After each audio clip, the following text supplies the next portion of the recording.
Welcome to Cartoonist Kayfabe. My name is Ed Piskor. And I'm Tom Scholey. Jim Rugg is on important kayfabe business today, so we're going to take a look at the issue of Sandman that introduces death to the equation. Issue 8, yeah. Issue 7's the last part of that, like, 7-part, arc. But first, Tom, what do you have? Jack Kirby, The Epic Life of the King of Comics. See Jack Kirby work on some of the earliest Sandman comics in this volume. It's the story of his whole life and all the different comics that he worked on throughout there, and drawn in pencil just like Jack Kirby worked. And here's Fantastic Four Grand Design. It's the complete story of the Fantastic Four told in one volume. And, you see their birth, death, and their whole career, everything, told in one pithy story. You can also check out my YouTube channel, Total Recall Show, and my Patreon. Go to patreon.com, search Tom Scholey, and you'll see all the comics in progress that I'm working on currently. Red Room Comics, In the Wild, Murder on the Dark Web for Fun and Profit is the name of the game in Red Room Comics. Every issue is completely self-contained, so if you see an issue, scoop it up. You're going to get a full experience. You're going to come away satisfied, and my hope is that you're curious enough to read another issue.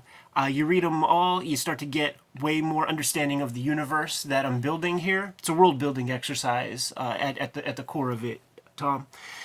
You can, if you don't have a good shop in town, go to my link tree in the description below this video. Go to the Fantagraphics website, order these comics. Issue 4 is going to hit the stands mid-September, as well as a reprint of issue number 1. Tens of thousands, almost 100,000 of these suckers are out there in the wild, Tom. Man, super excited about that. It's more popular than the hip-hop stuff. I keep current with, just modern comics. I'll buy stuff off, off the superhero stuff, all kinds of stuff. And it is, criminal how much you don't get your money's worth from pretty much every periodical comic that's out there. And then you got Red Room where you you got to do the opposite of what the hacks do, man. You can get these comics from Fantagraphics by way of the link tree in the description below this video, or hit up my Patreon, patreon.com/edpiskor, $3 for the archive there. I'm serializing the comics before they hit paper.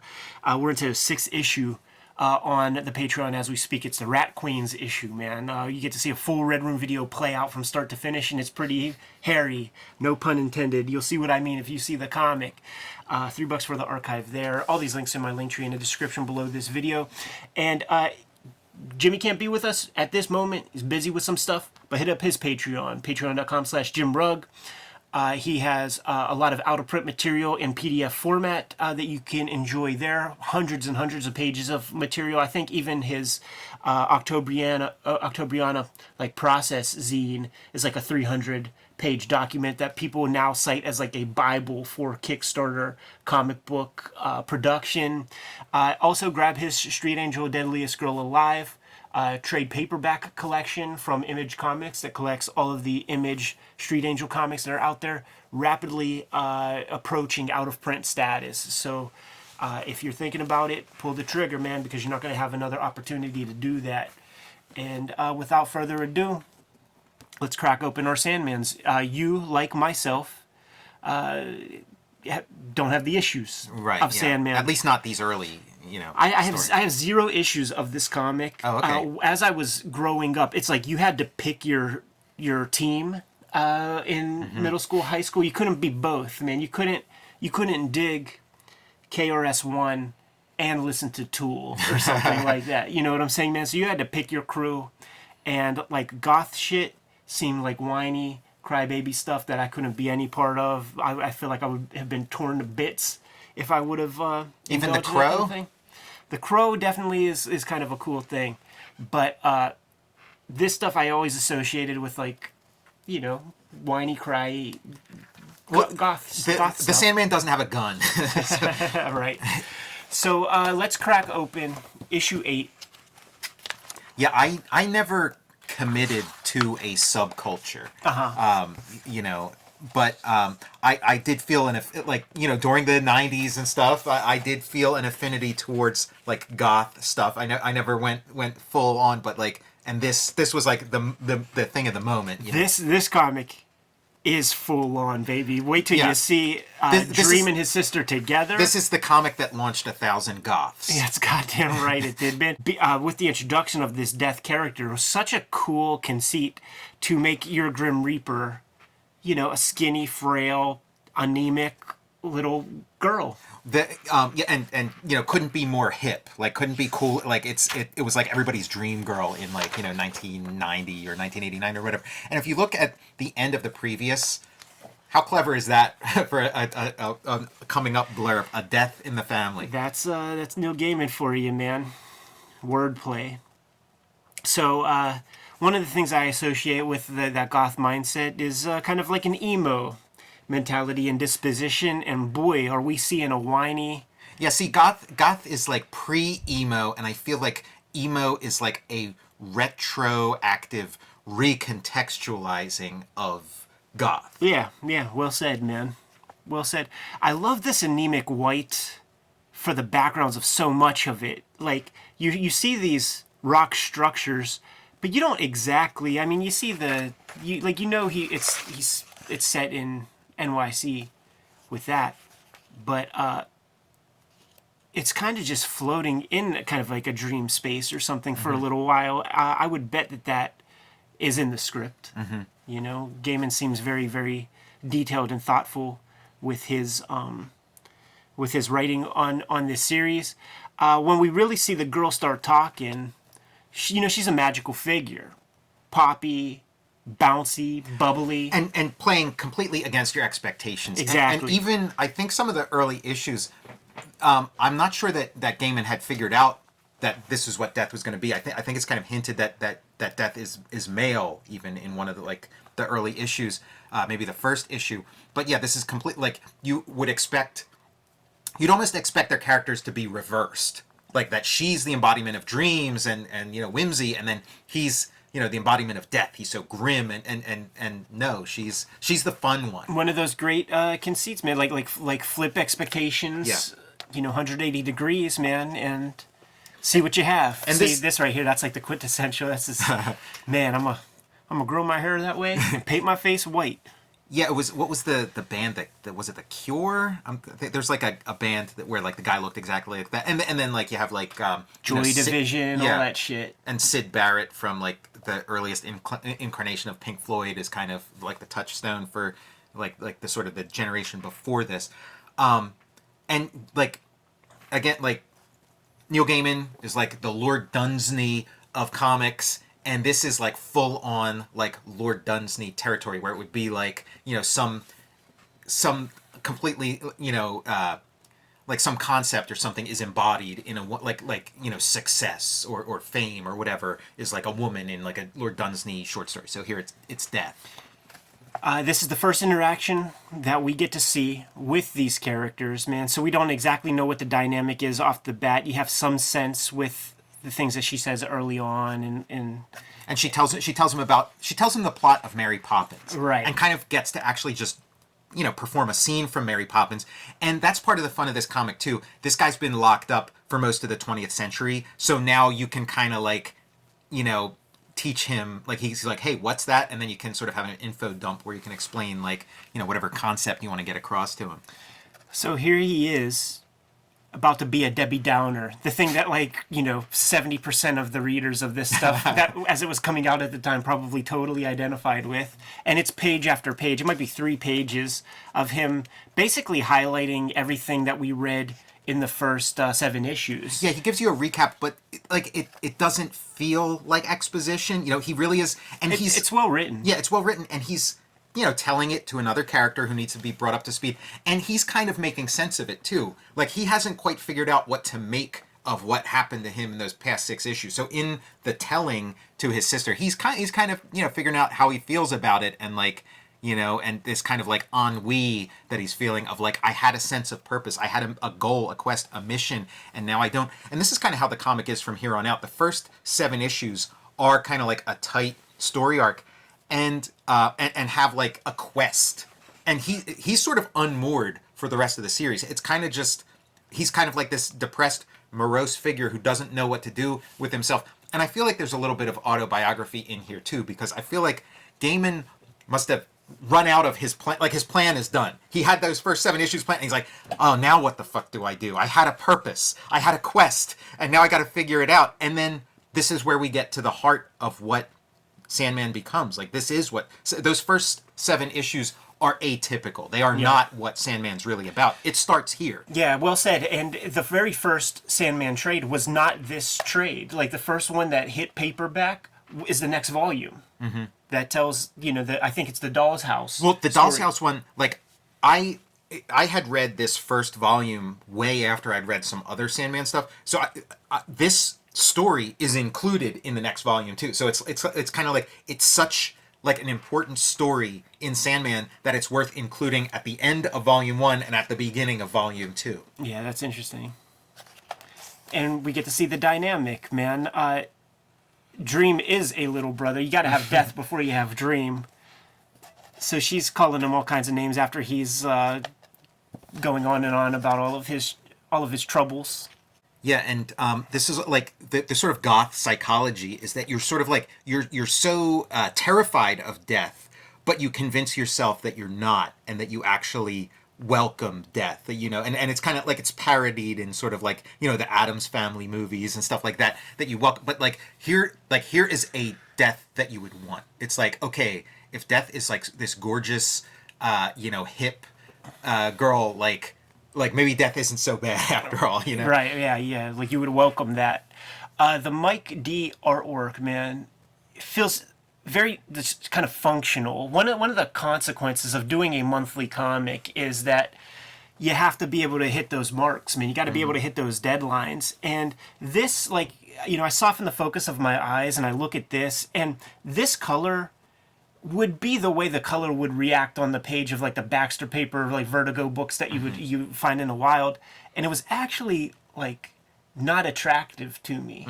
It's not attractive artwork to like as I was a kid, like growing up, and I would see, the Invisibles or like these other things. Like I just wasn't feeling these saturated colors and like this type of like kind of scratchy artwork or whatever. Well, this comic, kind of came into my life at a point where like, okay, I'm too old for superhero comics. So it's kind of, and I feel like it serves that function. And the first 7 issues are more or less superhero comics. They are. It's like horror but it's still superhero. And from here on out, it's not. I like putting comics in people's hands. Yeah. And introducing them to the medium. Once I size them up and imagine like the things that they might be into, and like curate and cater a comic to them. And I really think that that I would be able to sell a lot of people on this, but some of those people I think would be turned off by the artwork. You think? Okay, yeah, it flows. Yeah, it flows. It's a pleasure to read. There's a real rhythm to the word choices and everything. It's literary too. Like you don't feel like a dummy read it. You feel like, okay, I'm smart. I can handle things. I'm smart reading. It's. I'm your bigger brother. I'm your bigger sister, and I was looked over. Some high contrast photos pasted down onto the page while we get our characters in there. That's an interesting approach, man. Like from what I understand, Drinenberg is a slow artist, not a quick guy, man. So doing a monthly gig was taxing him, and that's a way to kind of get some things done. Some Xeroxography, and the way death is handled in this story, like it reminds me of the Black Racer, who's like the god of death in the New Gods. The way Kirby handled him, I know Gaiman's like a huge Kirby fan, so I don't know if it's a reference to that or if they both have some common thing that they're referencing, but she's sort of like, she's not the one causing their death, but symbolically she is. Like, she comes in, some other thing is, your heart attack or whatever is causing your death, but she's kind of taking you by the hand and then taking and showing you like, oh look, you're dead, and then bringing you into the next life, which in this you go into the next life in the form of a crow. Yeah, it's a nice warm bath instead of like jumping into frigid water.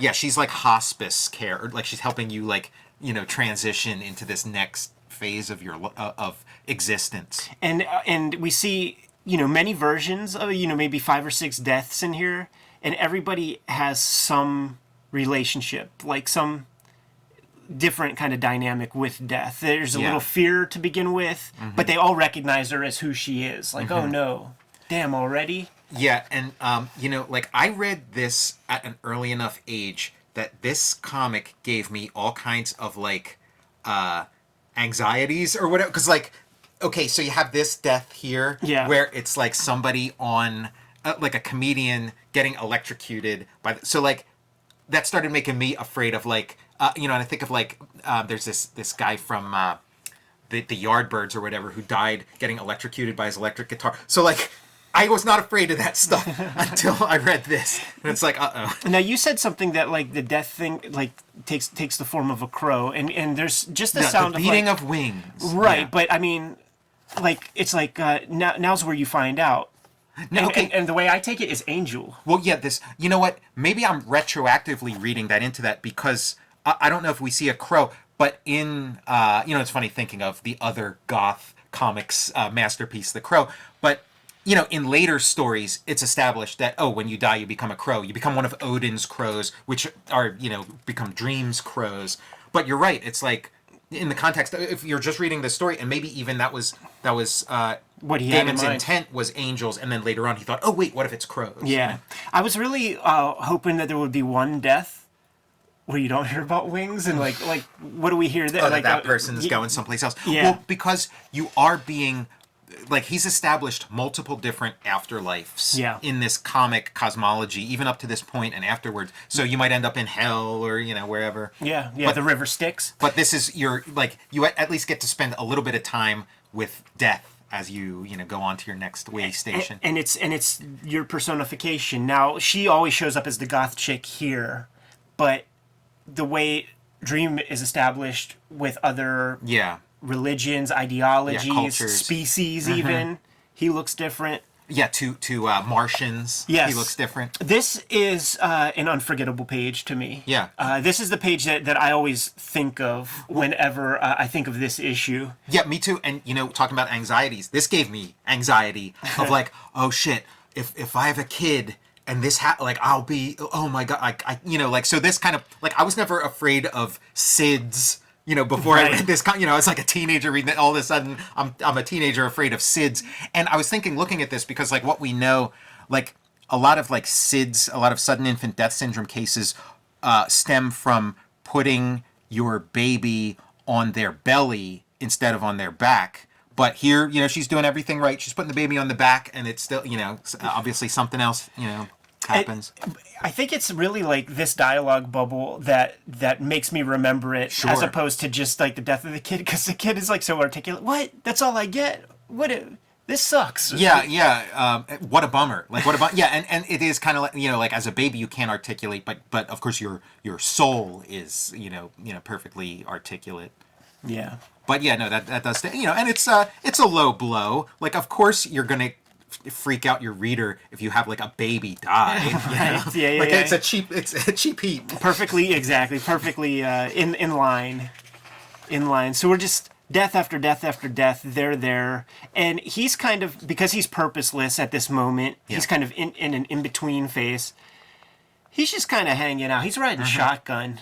I've been in this state of mind after I finished like a big comics project, and I'm just kind of like a lost soul, like just kind of along for the ride. Yeah. So there's a bookend element to it. It's an interesting kind of bookend. Yeah. Because it's not the Alan Moore bookend where it's like maybe the same panel at the beginning and the end or something like that. It's scene. The arch, yeah. Yeah, it's setting. The proscenium arch. Yeah, she we met these soccer players early. She said, "I'll be back for you later." Yeah. Hey, good looking. I'll be back for you later. And he didn't know, this young boy didn't know it was going to be that quick. And he's actually confused. Like, he's like, damn, I know you said we were going to see each other again, but not that quick. And she's like, I got to go show you something. And look at that begging off right there. Yeah. Like, that's the very, like, teenage Yeah, see affected, ya. like, all right, Mom, I'm out of here, Mom. Yeah, and she's about to show you something to freak you out. And I'm also thinking of this like sort of autobiographically for Gaiman, because it's like, okay, I shot my load. I told my big story arc that I had in mind going into this. Now I got to figure out what's next. But you know what? A job's a job, and that's kind of where Dream's at. He's like, it's my job to be the dream guy. Let me just focus on my duties. So it's like, okay, I'm a writer of a comic. Let me just sit down, get back to my desk, and figure out what the next thing's gonna be. Pleasure to reread this, man. Yeah. I'm a big fan of the Sandman run. I like Gaiman's books. Audible recently put together kind of like an audio play version of Sandman. It's about a 15-hour listening experience where Gaiman reads the kind of like captioning, and he's like the sort of ethereal, like he basically is explaining what's in the pictures in his literary way, and there are actors playing the different characters. It's really well done for a guy like you or myself who's sitting at the drawing board, 10 hours a day or something. Bliss to listen to, and that Audible piece goes through the first 3 trade paperbacks. So it's very, very meaty in its construction. Goes all the way up to the serial killer convention and beyond, man. Get to hear him explain the Corinthian to a listener who's never heard of it before. Pretty excited to get back and do some other Sandman stuff in the future if you're down. Yeah, for sure, yeah. And Kayfabers, like, follow, subscribe to the YouTube channel. Hit the bell, will notify you when new vids are available. Jimmy is on Kayfabe duties as we speak. Hit up his Patreon, patreon.com/JimRugg. He has many PDFs of out-of-print materials available there. Hundreds and hundreds of pages of content available to you at his Patreon. Grab Street Angel, Deadliest Girl Alive trade paperback. It's rapidly getting closer and closer to being out of print. So if you see it, you got to get your hands on it because you are not going to find it again. Tom, what do you have? I have Jack Kirby, The Epic Life of the King of Comics. Fantastic 4-grand design. And check out my YouTube channel, Total Recall Show. Red Room Comics in the Wild, Murder on the Dark Web for Fun and Profit. I have 4 issues out there in the wild now. One of those being the Free Comic Book Day comic. The 4th issue of this first arc is going to be out on the stands mid-September 2021, as well as a reprint of issue number 1 because you guys bought those things in droves, and I thank you very much for that. You order these comics at Fantagraphics website, in my link tree in the description below this video, or go to the Patreon, patreon.com/edpiscor, $3 for the archive there, and you'll be able to check out all these comics before they hit paper. Kayfabe business, we have a newsletter, put it out every 2 weeks, and it corrals all of the videos that we've done since the previous newsletter. There's a lot of extra information about what we have going on, keeps you up to date with everything, and we do not spam your inbox once every 2 weeks with maybe 1 or 2 other special things in between. T-shirts and merchandise are available at the links below the video too. That keeps the lights on at the Kayfabe compound, man. Much appreciation to everybody who's grabbed a shirt, mug, a tote bag, whatever. Thong. We do have baby onesies, and I did see babies in these baby onesies, and I freaking love it. Jimmy is not here with us today, man. He's on those Kayfabe duties, finishing up a big gig. Yeah. So, Tom, I'm going to need you to give them the marching orders before we get out of here. Read more comics.